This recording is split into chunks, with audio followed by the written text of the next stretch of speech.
אז אנחנו עוברים לנר השמיני, וכמו השמונה של האינסוף, והמקום הזה שנכנס ויוצא ונכנס ויוצא, אז בעצם נר בשביל הנשמה, שהנשמה היא אינסופית, והיא עוברת בעצם מגוף לגוף, אז היא יוצאת ונכנסת, יוצאת ונכנסת, כמו האינסוף, גלגל החיים כזה.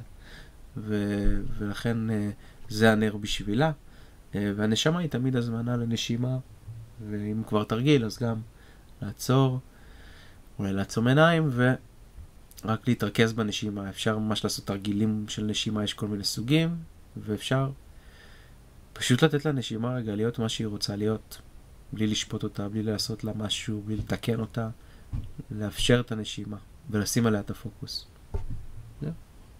ואני רוצה להגיד על אורך רוח.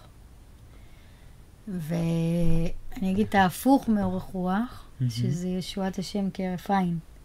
וזה בא ביחד. כאילו מלא פעמים אנחנו מרגישים שמשהו...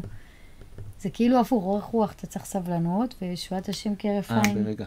זה קורה ברגע, אבל בעצם זה אותו דבר, כי כשאתה, יש לך איזה רצון, או איזו ידיעה ברורה, שמשהו צריך לקרות בחיים שלך, שמשהו שייך לך, שמשהו הוא הייעוד שלך, כן.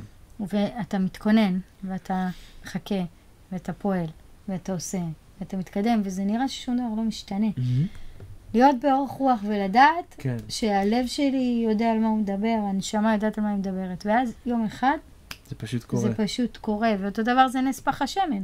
לגמרי. חיפשו אותו וחיפשו ולא ידעו מה לעשות וזה, ופתאום הגיע הנר הקטנצ'יק הזה מתוך הכלום, שזה נס, זה ישועת השם כהרף עין, והוא הספיק ל8 ימים.